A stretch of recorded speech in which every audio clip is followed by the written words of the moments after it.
program is rated GE. Content carried in here is suitable for general family viewing.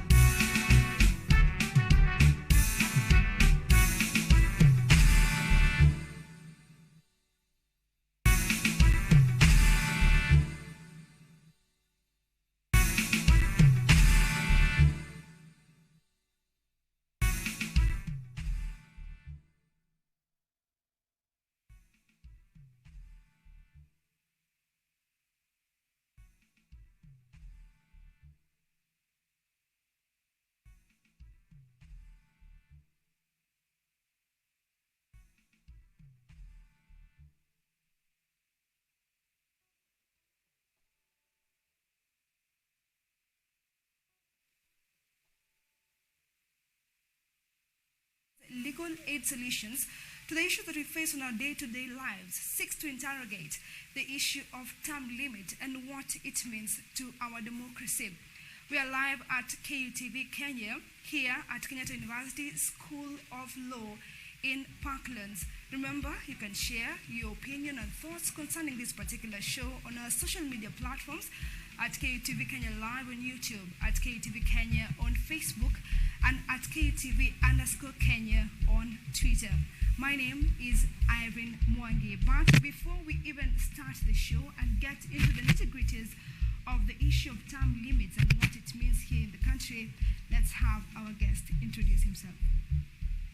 Yes, my name is Gibson Gisore. I'm an advocate of the High Court of Kenya. I'm also a law lecturer. I've been teaching for quite a number of years, and recently I've been chosen as the Kenyan representative for a center in Turkey, which is called the Center for Arbitration, which is essentially supposed to see matters arbitration in energy issues. And yeah, basically that is the long and short of me. All right. Yes.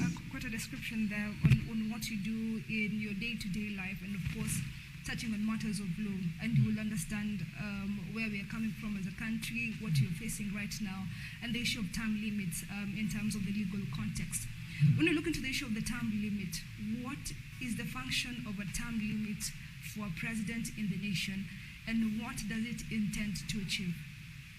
Irene, thank you for having me, and thank you for the question. This is a very interesting discussion to have at this particular point in this country, because we've just come out of an election.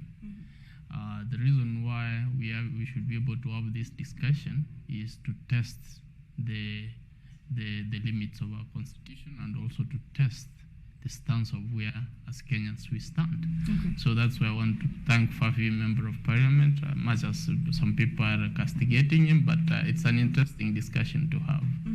But some people are having issues whether this is the right time or to have the discussion or not. But, you know, an opinion is an opinion, because what he was hearing is actually his opinion. And apparently there are some people associated with this opinion, and they have come out ululating.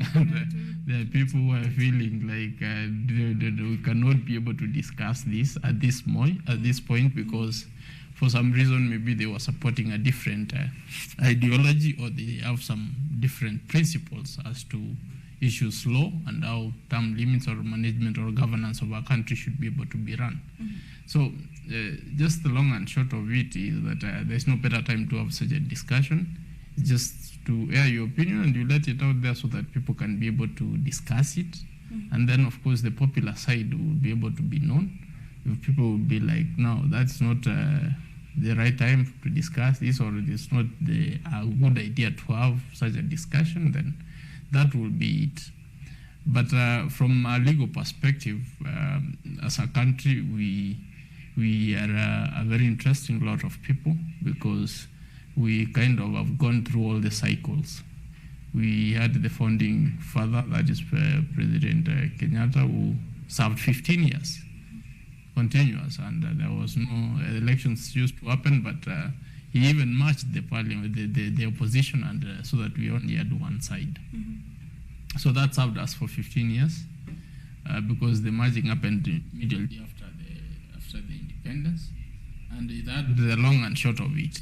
We weren't there, so we can't be able to testify much about it, but there are some few people who are still remaining who can be able to talk about that. But from the few bits I get, could be they were coming from a perspective that we cannot afford to have a polarized country at inception. At inception, because you needed to have some steady leadership to give direction of governance, so that our country can be able to be steered in the direction in which they thought that it was the best. Yeah. But we couldn't have known if we could have tested the other one. Could have been better. Yeah. But now that, of course, that ship sailed, and then we had President Moi who took over and also served for 24 years straight. We've just been having a discussion whether Moi was a successful president or not, but now the jury is still out because it depends from which side you look at it. Moi also took over the country while it was also kind of polarized. People were tired of the one rule, and he actually gave in to the multi-party system in 1992 by repealing of Section 2A, which was very courageous of him. It must have taken somebody who was really a statesman to actually, even with pressure. I mean, we have seen people like Kagame, people like Museveni, they are not cowards. He could have chosen to hang on still, but I think there was something, some character or some principle which Moi had, that the state should be able to come first, besides his interests. So he could only push his interests to some level. And we saw him let in the opposition played a bit till. I think when he decided now, it's my time to go home, and nobody could stop him. Some people said that he was defeated, but he wasn't defeated. If Moi had decided to put himself in the bar, I'm sure he could have won. So the fact that he was able to let go and say enough is enough, it's something we need to commend. And Moi was the first person to respect term limits, because there was I think the IPPG which had said that he should only be able to serve one more term. I think 1997 with the reducible minimums. I think we were still young enough when we were starting school, but we were following politics, we could be able to find that. And when the 10 years he served, after multipartyism came, he decided to hang his boots. So that was after 5 years, 1997, then 2002? When Section 2A was repealed, I think he started his first fresh 10 years. Okay, yeah. Yeah, so he did his and then there was the 1997 IPPG, which of course now emboldened the stand by the opposition that we have had enough of you, kindly leave after 5. And he said to me, I'm not interested in this thing. I actually feel I should go home. So don't trouble yourself. So, and he decided to come up with Uhuru as his successor, which of course flopped. And then of course we had Kibaki come in, which was a fresh start. And Kibaki did his 10 years. Kibaki himself, I think, also didn't want to do 10. After he did his 5, he was tired, he wanted to go home because he was sickly. But for some reason was prevailed upon to actually proceed, which he did.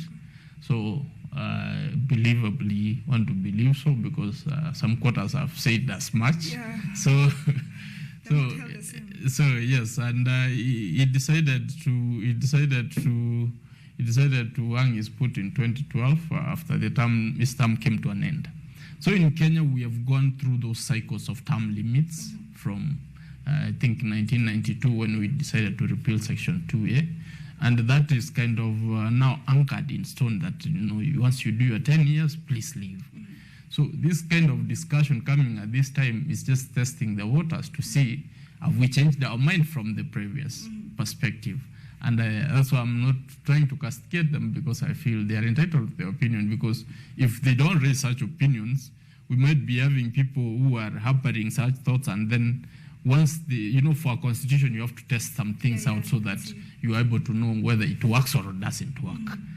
Because you cannot be shying away from some things. So whether he was trying to be popular, as some other people are saying that it could be a first-term MP, or is a MP who wants to make some fame out of it, or is actually being backed by some people to to test the waters, is neither here nor there. But the cat is out of the bag, and we need to have that discussion. That discussion is for Kenyans to decide. because we are now a constitutionally governed country, and we have to make decisions for ourselves. And once something has come onto the table, has got to be discussed today, and it has to be very consultative. All right, perhaps looking at it, and what are the hurdles that, even as the Fafi Member of Parliament has been called out to test the waters, what are some of the hurdles that, Kenya Kwanza, now given that Fafi MP is from UDA, I will assume that maybe it will be a Kenya Kwanza decision. What are some of the hurdles that they might face to change the term limit? Because we have had the soonest Member of Parliament, Junet Mohammed, say, they want to change the constitution through the parliamentary initiative, which, they have the numbers, so they are trying to, flex muscles in this particular house. What are the hurdles that they might have before, they attend this particular proposal, if it's indeed what they intended to achieve? The hurdles are many. It's not going to be a walk in the park, if at all that is a popular opinion within the Kenya Kwanza, because we are not sure, because they have not come out to own it. But at the point they own it, and in the premise that they're actually propagating this, they're going to have serious challenges, because now that will have to depend. It's not about the party, it's about an individual member of parliament, because that can either make or kill your political career, because you have to decide whether you really want to go that way or to vote there, because Kenyans are unforgiving. They are unforgiving. If they realize that they voted you in and you're actually sponsoring or propagating ideas which are unpopular, they will discipline you. There is a provision which we had in the Constitution which ought to have been given some feet, but they decided to capitate it, of recalling MPs or recalling elected members of parliament. For wisdom, for whatever their wisdom was or lack of it, that one could be able to be effected. Or in the near future, we can be able to have a parliament which is courageous enough to actually check itself by having to effect proper laws or guidelines in terms of recalling of MPs. So that is something I would want to believe Kenyans, if they're so angered, they can actually be able to practice that and recall an MP because they feel it's not representing their opinion.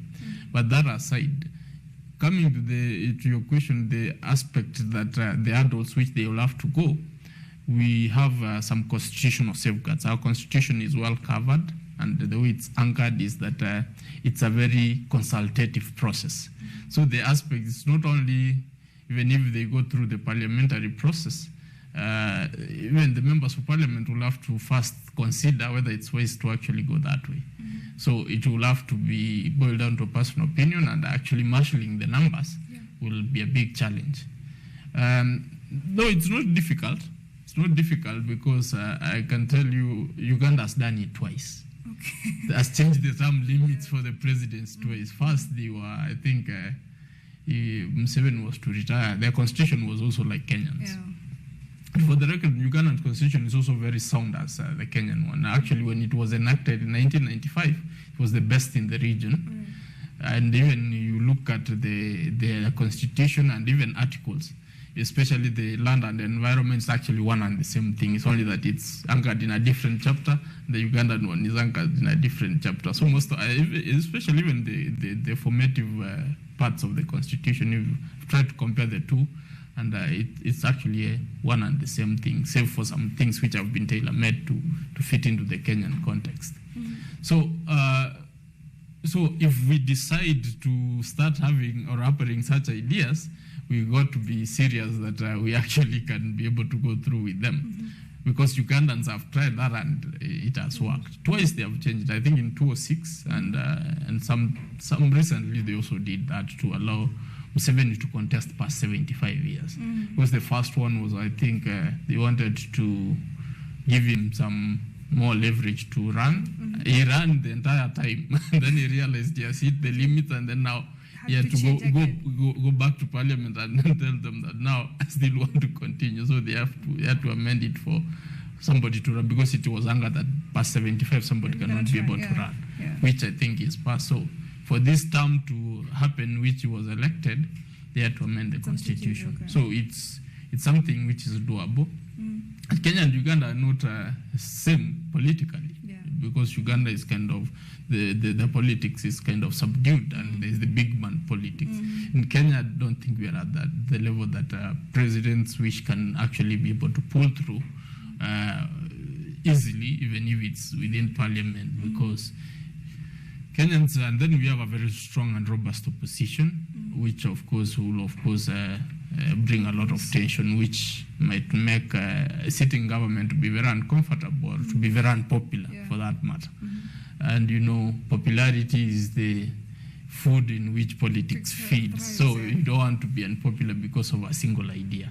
So I think, and then and the back of the Kenyan people's mind is that 10 years is long enough.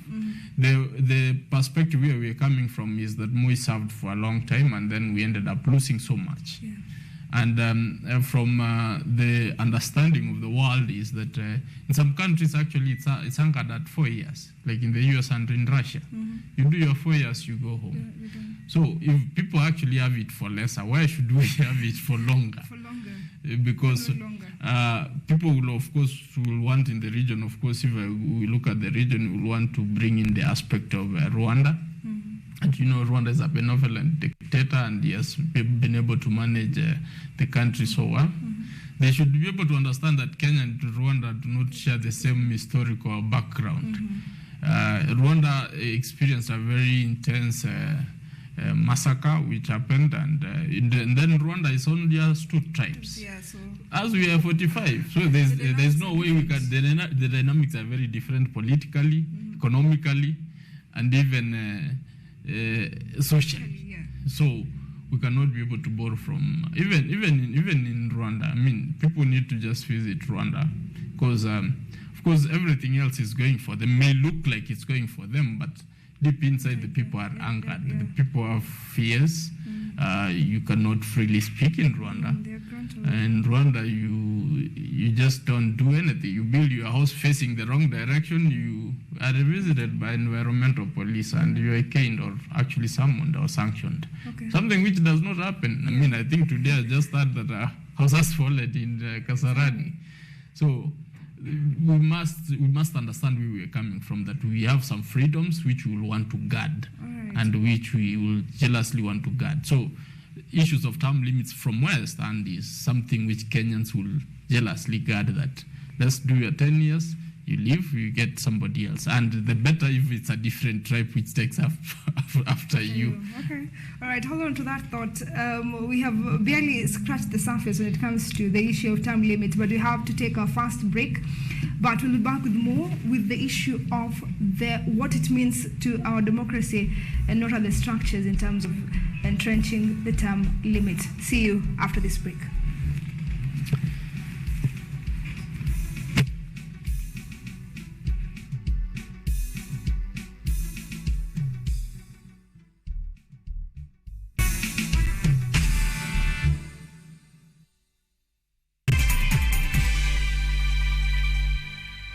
Vera Beauty and Fashion College is focused on being the leading technical and vocational training institute in the region.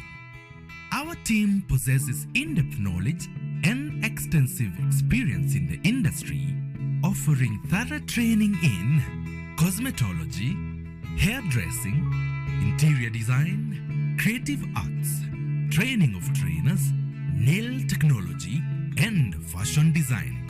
With branches in Nairobi, Thika, Meru, Eldoret, and now in Mombasa, our courses ensure that learners are completely equipped with knowledge, competency, and employability skills. Enroll today to be a part of a center of excellence.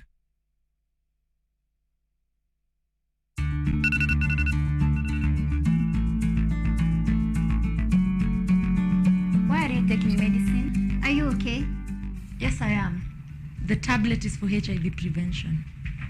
Pre-exposure prophylaxis, PrEP, refers to antiretroviral drugs taken daily by HIV-negative people who are at ongoing risk of HIV infection to reduce their chances of becoming infected. If used consistently, PrEP can reduce the risk of HIV infection by over 90%. However, because it does not protect against unplanned pregnancy, it should always be used with a family planning method.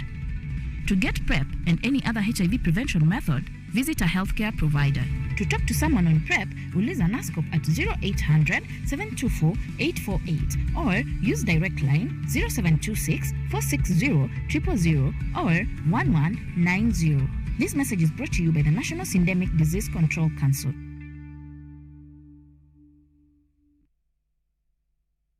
Today, I am at Jua e-bikes. So if you look at our bike, it's quite competitive compared to Boda Boda, which is currently used especially for delivery riders. This is because unlike a motorbike, you don't have to use fuel. So you basically need to use 12 shillings just to charge the full battery to operate within a day. This is the battery. Every battery has its own key. So you put it in, you unlock. So you get it out, and take it back in. Okay, you get it out for the purpose, the charging purpose. This is increasing the speed, reducing the speed.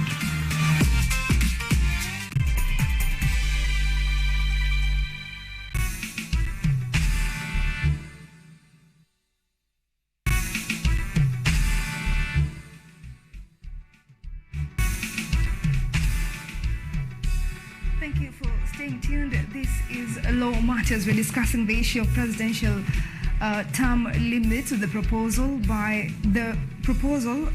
FAFI Member of Parliament Salah Yaqub, who threatens to sponsor a bill to extend the term limit. We're having Wakili Gibore here giving us a perspective concerning how timely or untimely that particular proposal is and whether it can be achieved in this particular democracy. Wakili Gibore, looking into the possibility that you have talked about, either the parliamentary or the popular initiative, we're having a parliament that has been known to be for hire when it comes to particular motions such that they have been whipped by the leadership to pass certain changes, and therefore it has been termed that, the issue might be saleable in Parliament if, members of Parliament might be whipped by the leadership. And also looking into the popular initiative, the public has been known to vote along ethnic perception. And if in the issue of President William Ruto having, garnered the majority, the passage of that particular initiative that will be sponsored by Kenya Kwanza might be having a smooth sail, so to speak. What do you hold? Can that be ruled out in this particular issue? It could be true or it could not be true. The part where it's true is that if all Kenyans decide that that is what is popular, then it will sail through. If the members of parliament are actually convinced that that is the right way to go, that is work for whoever is going to bring the motion or whatever coalition which is going to bring the motion to actually be able to sell it, because it has to be sold to the members of parliament first to agree.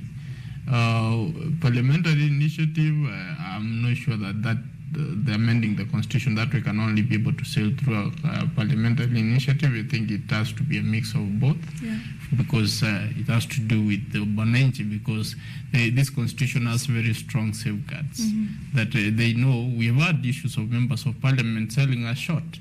So the framers of the constitution were very deliberate that there are some things which have got to be well anchored in law, that it becomes difficult for somebody to even start thinking of getting away easily with something which will affect all Kenyans. So I think this is one of the things which fundamentally will affect Kenyans, because it's our way of life. We have tried to set a precedent that if you do your 10, you leave.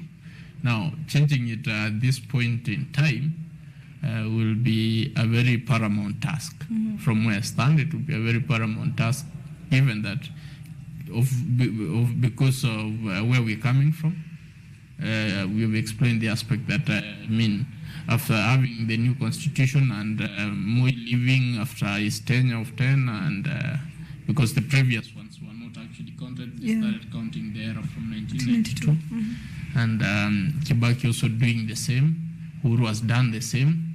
I think it's well anchored in law, and that is why I think whoever is coming up with this bill is bringing it at this point, because if we go beyond this, it will be difficult to raise such a discussion. So this is the right time to raise it and test the water. So they're trying to really do that. So the kind of task they will be having is the one whereby, much as even in Kenya Kwanza, it's a coalition, but people are tribal. Kenya is a purely tribal country, and tribes have interests. So there's no way you can be able to just sit there that you belong to a coalition and you vote against the interests of your tribe. Otherwise, you people will disown you, and your political career will be done. Yeah. So people have to think about their interests first. That is on the first side, and then there is also other safeguards. Other than the parliament, we have other safeguards which are anchored in law, which can be able to do the checks and balances, whereby we have the executive and the parliament and then the judiciary. Nothing will stop somebody from, even a Kenyan, to go to court and stop that. Just today there was an order which was given to stop, I think it was issued yesterday, I don't know whether it has been served on parliament, that the current permanent secretaries who actually, or principal secretaries as they are called nowadays, the vetting which is going on should stop, because there was a feeling that when they were chosen, there was the aspect of inclusivity which was missing, because there are allegations that actually a bulk of the people selected or nominated to those particular sections actually belong to the fewer tribes as opposed to the rest of the country. And then the face of Kenya is something which, of course, should always be insisted on. So whoever went to court is coming from a section where he's saying that I don't think the face of Kenya is well captured in this. So we need to relook at this thing. So whatever the outcome of the case will be, we are waiting to see whether the parliament will continue vetting tomorrow. I'm hoping they were served today. So if they don't, then we have to go back to the drawing board. Those are some of the safeguards, because the court now comes in to check parliament or the executive. In this case, the executive and parliament, because the executive has already chosen. Now parliament is checking. Now they're being checked, both of them, which is very interesting, and that is the kind of robust democracy which we want to live around, or we want our kids to grow in, that there are checks and balances, not in a situation where you find that once some people have been elected to office, then they've taken it all. Whatever they decide should be good for us, whether we like it or we don't. Right. So that is, I think, where Kenyans are coming from, and that is what they want to jealously guard and check whatever government, that however much we voted for you, however much you're in power, then we still have our voice. But from where you sit, the issue of term limit, having two-term limit, which is 10 years, is it a long period of time? Because we've had some say, given that, we are a tribal nation with, say, 48 tribes, for a president to stay in for 10 years is really a long time. So even as the Fafi Member of Parliament is talking about extending the term limit, there are some who think 10 years is such a long time. Now, when you look at to the issue of the framers of the Constitution, putting it into a two-term limit, is it too much? Should a president deliver within 5 years, or should a president, I beg your pardon, extend to more than 10 years? From where I stand, I think I'll go with the position that I think 10 years is enough time. And then in the context here, we are actually looking at is 5 years, because it's not guaranteed that you will do 10. Okay. The Constitution talks of 5 years. So we keep changing after 5 years, but you cannot do more than 2 terms, which is 10 years. So I think that is enough time, because if we were to go for 5, really, I don't know, our understanding would have been different. But you see, we are a developing country, and from where you start, from where I come from as a governance expert also, 10 years is the life cycle of a policy to actually be implemented and be tested. Okay. So whatever policy somebody lays, or whatever policies, that's why whoever is running for politics has got to have a manifesto, because we want to test whatever it is that we have elected you on, whether it actually works for 10 years. So after 10 years, that is when we actually be able to know whether it works or not. or it's not working. If it's not working, then we shouldn't burn our fingers for too long. We should just let you go. Because, having a disastrous regime, then you need to change it before things get worse on you. So, as a country, and I think as a beacon of African democracy, which Kenya is, we really have got to get it right. Just in the last election, our friends across the region were actually telling me that, Kenyans were looking up to you. Okay. For us, we have gotten it wrong several times, but whatever it is that happens in your country, inspire some hope in us that, we can be able to achieve this in the distant future. We are not there right now, but we will achieve it in, the fact that, maybe you could be in a situation where you are challenged, but you see your brother succeeding. At least you count that as your own hope. Success, yeah. So that is, I think, where we are coming from as Kenyans, and we owe it to our neighbors that we act right. Okay. If we don't get it right, then we will disappoint them, and there's the aspect of even the Western world looking at Africans as a lost case. So Kenya is one of the countries which people have said is a beacon of democracy. So we need to guard it as such. Talking about Westernization and the issue of West nations, one of the issues that Salah Yacob has raised in the Pafi Member of Parliament is that the issue of term limit is something that has been brought to Africa as an aspect of Westernization. He explained the issue of the kingdoms that we have before, the Wanga kingdom, and the kingdoms that we had in our cultural system that did not have timelines in terms of leadership, and the countries were not volatile when it came to the issue of leadership. But right now in the country, elections have been highly contested. After every 5 years, or let's say 4 to 3 years, the country is brought back to the drawing board in terms of election, and therefore he opined that the issue of term limit, extending the term limit, will enable the country gain stability. From where you sit, do you think it will be, more safer to extend the term limit, or it will be worse than we had even anticipated as a nation? I'm almost laughing when you are expressing what a member of parliament is standing for. I don't know. I don't think from his community they had kingdoms. I have never read anywhere that his community had any kingdoms. That aside, I don't know. I need to take more evidence on that, but I don't think I've come across any. So we had some stable regimes in the previous dispensation, that is before colonization, where we had kingdoms. I think his argument is not well anchored in terms of a discussion which we need to have right now, because we could take examples of kingdoms are still there. You go to Uganda, they still have the kingdoms. The Kabakas? Yes, because the Kabaka is there ruling his people. He has a very nice palace in Mengo. He's still doing his thing, but the aspect of popular leadership for the whole of the country, because not everybody is a Muganda in Uganda. We have other tribes which constitute actually the majority of the population of Uganda.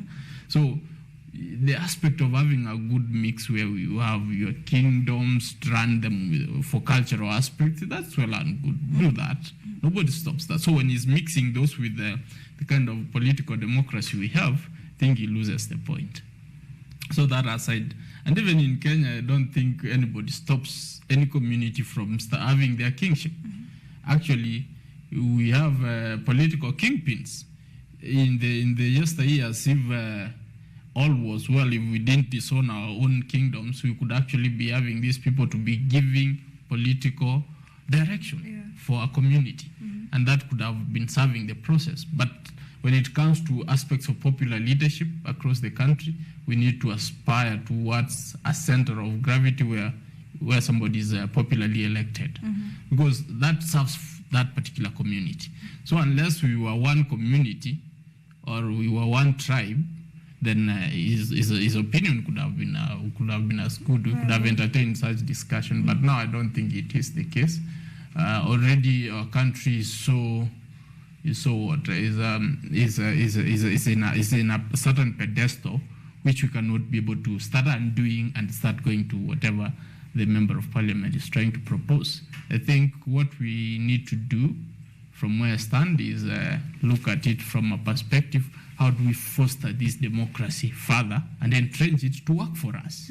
Like the idea of just being championed by an MP, Kitayama from Marwa Kitayama from Korea, of looking at because our now politics has taken the angle of development, has taken the cycle of county governance.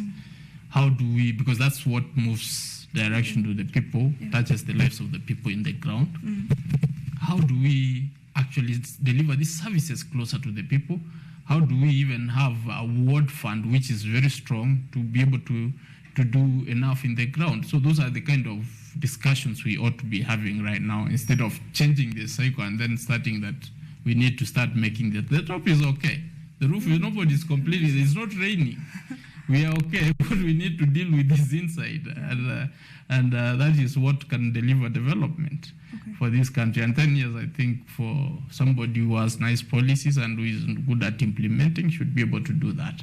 Because the country develops within a 10-year cycle. So you either lose the 10 years or you actually gain. That is where within Kibaki regime, once it took over, battered economy, was able to put policies in place from the word go. I think we took over, I think, in December, and people were actually in school without paying fees, I think, for the primary, and that worked. Up to now, we're using it.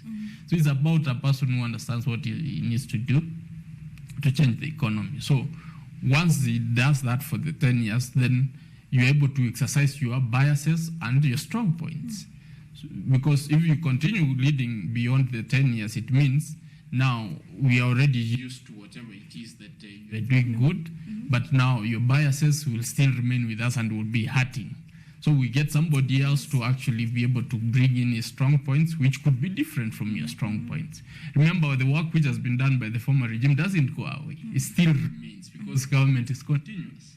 And you cannot actually be able to undo something like the aspect of counties. You cannot just wake up and undo them. So we can only further develop them.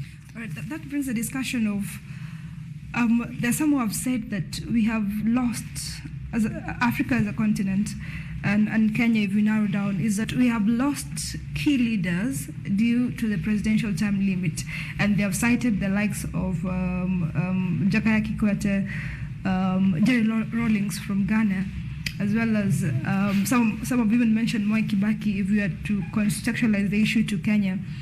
And therefore they've said they will have preferred a 20-year rule of the late President Mwai Kibaki vis-a-vis the 10-year rule that we had with President Uhuru Kenyatta.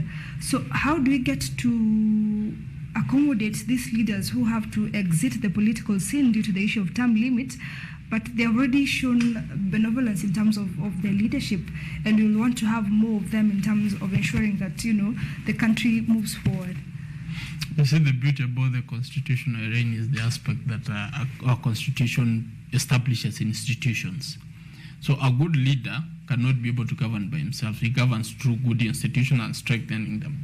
And in Kenya, we have entrenched such systems through the constitution. Actually, our constitution is quite elaborate. Even in the ABC, it says who you should choose as the chairman, how the other people should be able to be qualified to be. So it's very elaborate, and those are systems. We have, if you abuse me that you know you don't like my tribe, we have somewhere I can take you, and you know, that elaborate systems, the aspect of the issue is to embolden these services, these institutions to actually know that, you know, if you wrong me, there's a court I can go and get my justice, so that I don't end up suffering. Yeah. Even if you are whoever you are in government, I can be able to take you to court. I think a couple of times during the past regime, we have seen the president coming out with in a very strong way, saying that we need to do 1, 2, 3, and then just somebody, Ukio Mtada, shows up with a petition, who is not even a lawyer, so with a petition in court, and then he's told, Mr. President, that we can't do. You know, that is the kind of system you will want to live in, whereby you live free. You know that the person in power cannot be able to make decisions which can be able to affect or hinder your rights, which are constitutionally determined. So, having said that, we also need to be people who are woke we need to be a woke generation, especially the Kenyans are very woke. Yeah. You cannot step on them, and then they keep quiet. So once we look at it from that particular perspective, I think it's better that once you do your turn, you strengthen the systems, leave the systems to continue working, because you will find a leader who might not be very keen on emphasizing some few issues, so he will want to push his agenda towards maybe development of a certain idea or ideology, which once elected should be able to be given the benefit of doubt to actually test it out, because provided it's for the betterment of the country. Yeah. You will find a leader who will maybe say, I think I like the young people, and the young people, I like them in terms of sports. Let the sports flourish. Sports will flourish. Yeah. We will be able to win medals, even win the World Cup. But like in the Western countries, I think in the Western Africa, you have seen them put so much emphasis in sports. So, and some of them have done so well. So, unfortunately, in Kenya, we have not done that. Now that we're going to have the World Cup, we're not even on the list. So we might end up having a leader in the near future who will say, my aim is to see Kenya in the World Cup, and we'll have to maybe get it to the finals or semi-finals. So, you know, that is something, that's a plus, because once he leaves, it doesn't mean the football will go down, because he will have established structures which will have enabled us to get to that level. So it will be difficult for whoever comes, even if it's football, to actually undo these structures, because they will be anchored in law. So you leave a mark through that. So for 10 years, you can actually be able to establish this thing and test them out. So once you do that, when you leave, you don't leave with the systems. Yeah. You actually leave them there, serving Kenyans for posterity. So somebody else comes and says, for example, the current president is talking of establishing 1,500 dams, which is a very positive move. So he signed a deal with the UK, doing a dam which can be able to produce 1,000 megawatts at once, and then do a lot of irrigation. You know, once he leaves, he never goes with that dam, or the 1,500 dams which he will have built will never run away with him. He will leave them for posterity for Kenyans. So that whoever now comes, will say, now, I want to do electric rails. And that's how development comes in. But now, if you end up having this guy of dams for 15 or 20 years, most probably that's the only thing he will ever do. And then a country will be stunted growth-wise, and you'll be missing some key opportunities. So that is, I think, where we're coming from, for us to have a bold governance. Let's take the positives and castigate the negatives. Once you leave, let somebody else come and be able to measure in his different positives, and we'll have continuity. All right. Quite a perspective you outlined there in terms of our institution, and it is not really the issue of extending the term limit, but looking into it's how about service. We can bolden the institution and the issue of service. All right, now we'll be taking our short break, but once we get back, we'll be looking into the thin line between term limits and dictatorship. Where do these two factors conflict each other? But first, let's take a break. We'll be right back.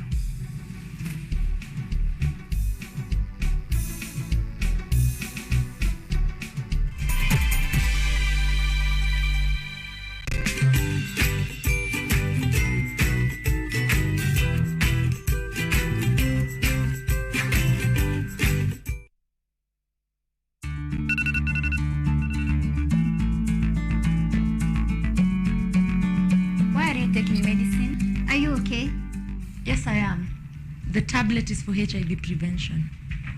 Pre-exposure prophylaxis, PrEP, refers to antiretroviral drugs taken daily by HIV-negative people who are at ongoing risk of HIV infection to reduce their chances of becoming infected. If used consistently, PrEP can reduce the risk of HIV infection by over 90%. However, because it does not protect against unplanned pregnancy, it should always be used with a family planning method. To get PrEP and any other HIV prevention method, visit a healthcare provider.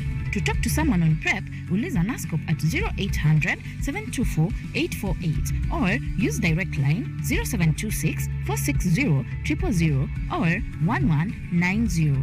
This message is brought to you by the National Syndemic Disease Control Council.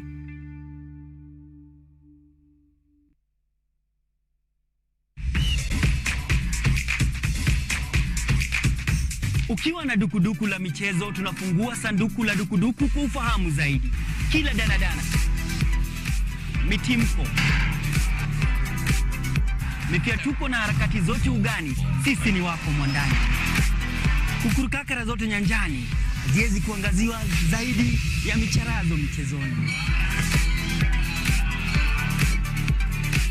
Mimi mwanaspoti wako matata Peter Pinches Mwaora, ndakuwa na jopo lenye maarifa sufufu, nikufahamishe na nikuburudishe wewe shabiki shakiki kwa uhakiki na kindakindaki.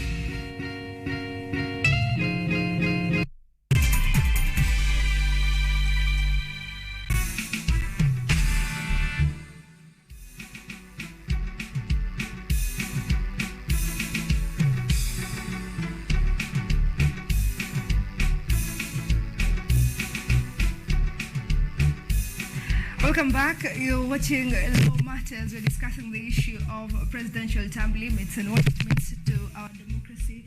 And on this third part of the show, we'll be looking into what is the borderline between presidential term limits in terms of its extension and the issue of dictatorship. We're having Advocate Gibson Kisore giving us a perspective concerning that particular discussion.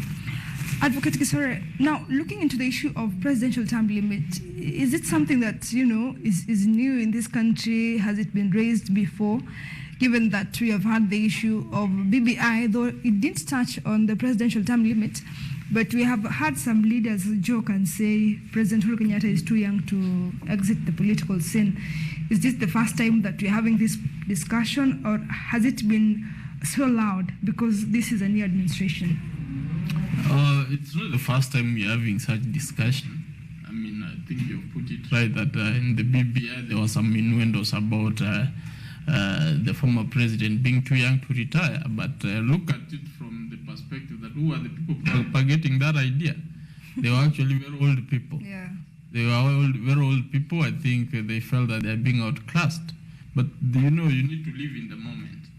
Kenyans now, the mean age of Kenyans is actually around 25 years.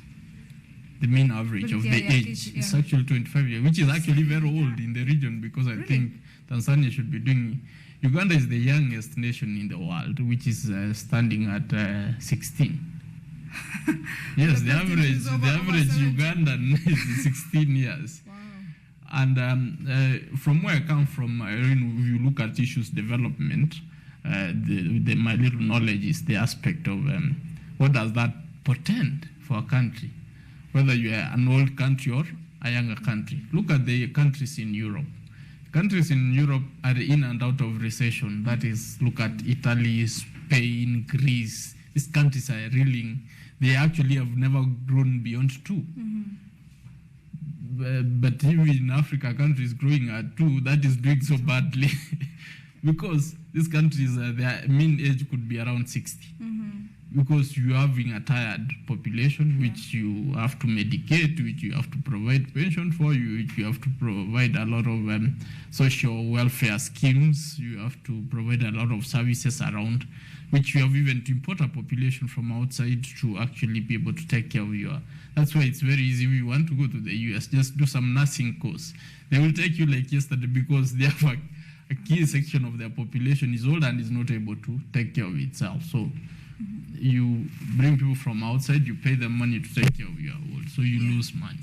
And these people, of course, export the capital back to their country. Yeah. So that is what happens. So it will be a very sad situation if Kenya we grow to even an age of around 40. Mm-hmm. You know, that means a disaster.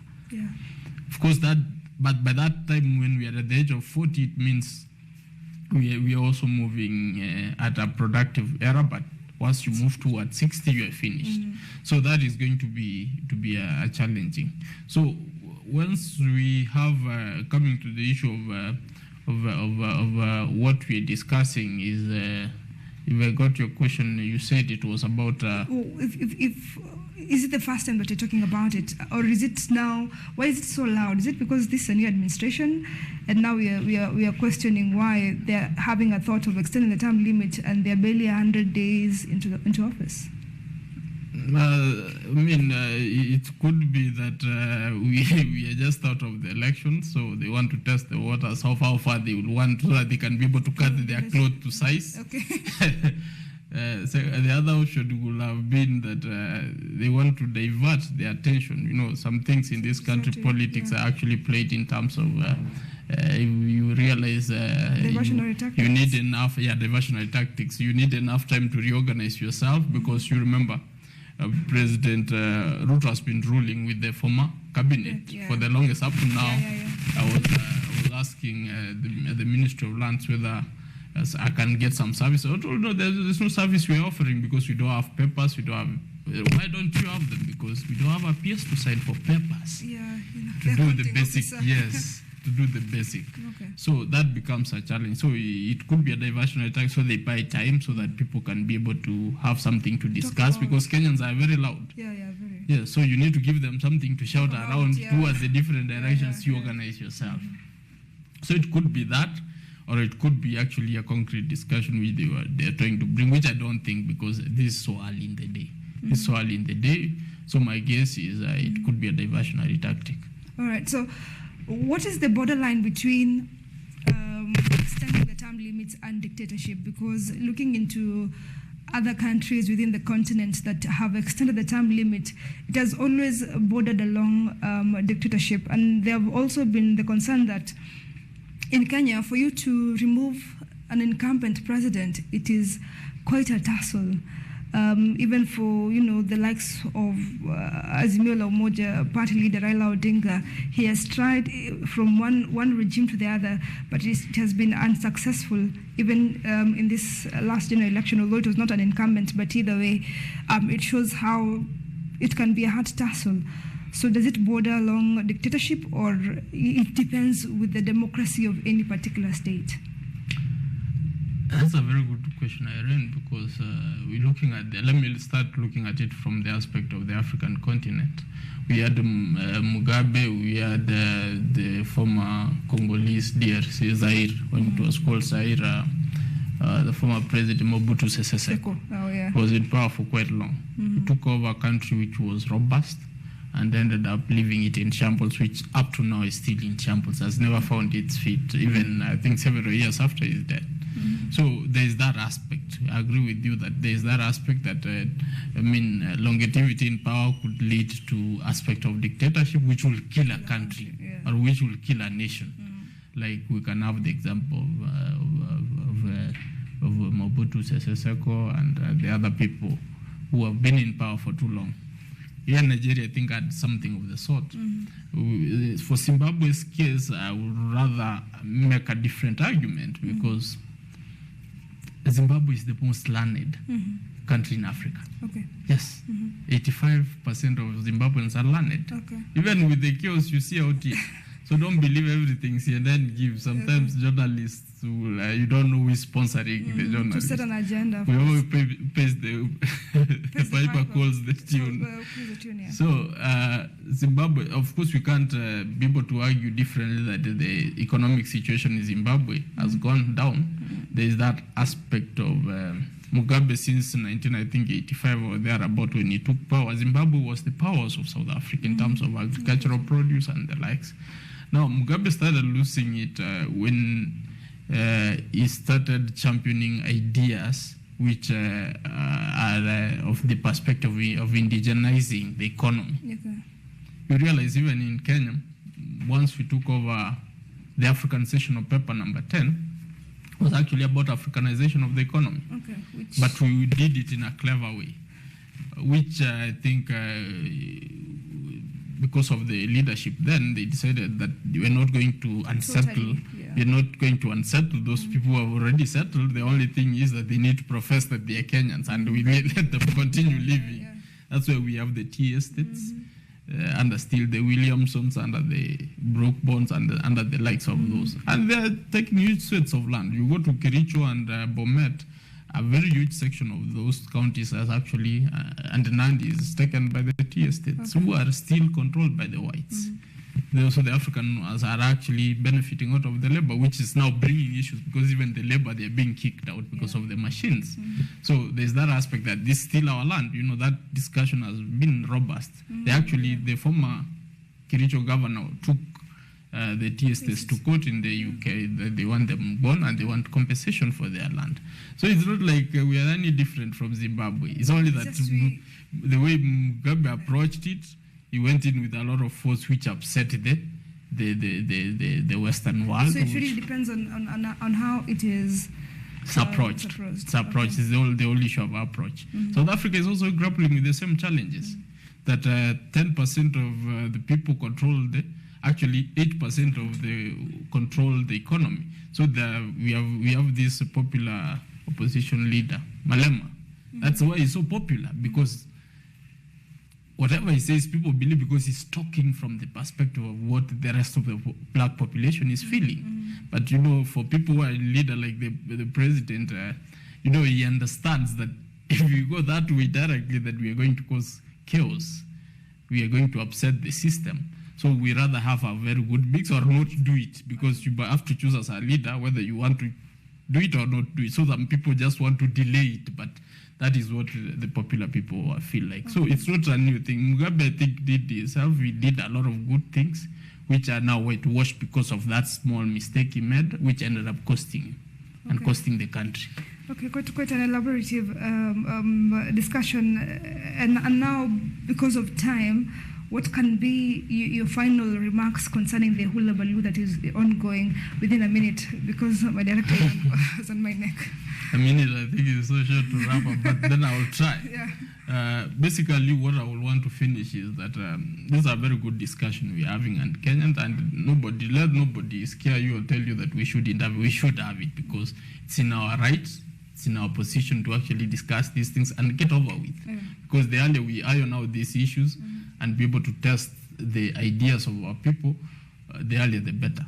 So that we keep moving as a country, we're able to make decisions which are affecting ourselves. We also move to other critical things. So that at the end of the day, if we don't talk to each other, then we will fight. We will fight. So the other issue is better we fight with words and we have a common position, or we agree to disagree on issues, and that's about democracy. So in regards to issues of bordering, whether it's bordering democracy or not, we have our institutions to take care of that. And that is where we are insisting, let's build our institutions. You see, for a moment when the Inspector General there was transition, robbers took charge. Nairobi people have been robbed. So, but now immediately I think the crimes have gone. So we need to have institutions which are believable, that even if there's a transition, the institutions will still persist to work. And that is where we need to anchor ourselves as Kenyans to be a country which believes in democracy and the rule of law and good governance. All right. Thank you so much. That has been Advocate Gibson Gisore giving us a perspective concerning the issue of the presidential term limit. He says if the discussion comes, of course, the majority will have their way and the minority will have their say, a situation of agreeing to disagree. I've been your host, Irene Mwangi. Thanks so much for watching. Have a splendid night.